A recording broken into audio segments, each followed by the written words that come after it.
Wala lang. So yun, good morning again, no? Habang nag-aantay yung mga kasama natin, no? Mayroon kaming schedule ulit eh. May inspection. Nasa kotse kami. So kanina, tinapik natin, yung unang topic natin is, recap lang natin, is yung mandatory 8 hours training, yung mandatory para sa manggagawa natin. Na requirements na kailangan talaga yung manggagawa. Kasi ito yung karapatan nila, no? It's a law, no? Legal obligation na kailangan ang isang manggagawa bago natin ipadala sa project site, meron training. So doon naman tayo sa mga specialized training. So sa specialized training, yung ating mga 3-in-1, 5-in-1, nakikita natin sa mga post ng mga training center natin, may 3-in-1, 5-in-1. So ano ba yung nire-required dyan? So ito naman yung mga specialized training na kailangan ng mga skilled workers natin, lalo na yung sa mga nagtatrabaho sa mga high risk activity natin, yung mataas yung mga fatality rate natin. So nakalagay naman yan doon, naka-indicate naman ano yung mga high risk, ano yung mga high risk na dapat merong specialized training. Makikita natin yan sa RA 11058 natin na na guidelines, no, section 16 C, no, makikita natin yan na dapat yung mga high risk activity natin, meron mga specialized training. Ano yung mga sample niyan, no? Mga lifting, mga excavation, mga confined space, no? Nire-record yan ng client natin, no? At nire-record din natin yan kasi dapat sa committee, ikaw ang bagong safety officer, ikaw ang bagong safety hire, makikita mo meron tayong mga high risk activity. Dapat may paliwanag natin sa committee na dapat, sir, ma'am, na yung mga manggagawa natin na magtatrabaho sa ganitong klaseng trabaho, high risk activity, dapat may ganitong klaseng training. Bukod dun sa mandatory 8 hours training natin, iba pa tong specialized training natin. So dapat may paliwanag natin yan sa committee. Kasi para mapaniwala natin sila, ipapakita natin yung section, ipapakita natin yung guidelines, yung batas, na ipapakita natin na nandito po yan sa section 16C na dapat requirements na yung manggagawa natin is may specialized training. So sinong magkakandak, no? Sinong magkakandak? So naka-specify doon na dapat ang magkakandak is yung accredited talaga ni trainee ni OSH, no, ni Dole OSH, no. Dapat accredited talaga ni Dole OSH ang magkakandak ng mga specialized training. Hindi kagaya ng mandatory 8 hours training na pwede yung safety officer natin,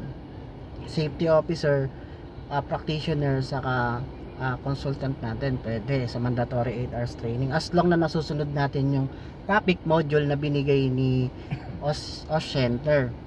Ngayon dito naman sa specialized training, naka-specific na dapat ang magkakandak is yung accredited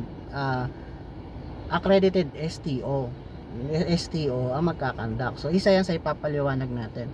Kasi pag ganyan na may mga costing, kasi may mga perang involved, lalo na't marami ang ipapatraining natin, so medyo nagre-react yung management natin, yung operation natin, kasi gastos na naman, ganyan, kailangan pa ba ng ganyan, baka pwedeng hindi na.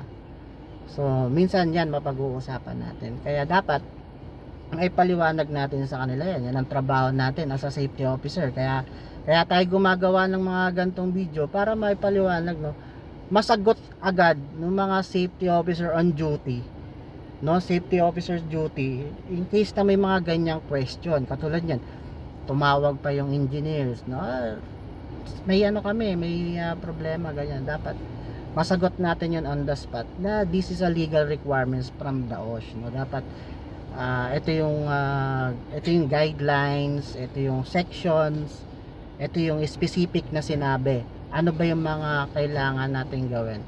So yun lang, dapat may paliwanag natin ng maayos. Bukod yung mandatory 8 hours training, no, na unang binanggit natin sa video, bukod yung mga specialized training, kasi assurance yan, no, assurance. Ano bang objective? Doon tayo sa objective. Ano bang objective? Assurance yan na yung mga manggagawa natin maalam talaga, magkaroon sila ng sarili nilang hazard identification, saka controls, paano nila poprotektahan yung sarili nila sa ganung mga klaseng mga gawain. So sila mismo, kahit hindi na natin sila sabihan, kasi si safety officer, halimbawa mag-isa ka lang, mayroon kang 50 manpower, o tapos nagtatrabaho sa high risk activity, hindi mo yan lahat mababantayan ng basta-basta, no? Kung ano lang matututukan. So isa to sa mga pamamaraan, no? Pamamaraan na guidelines na ibinigay na dapat individual pag gumagawa sa ganito mga high risk activity, meron silang sariling kaalaman how to identify yung hazard at maprotektahan nila yung sarili nila na hindi sila maaksidente. So yun lang. So dapat ipaliwanag natin sa committee yan as a bagong safety officer na ito yung mga legal requirements na dapat natin gawin.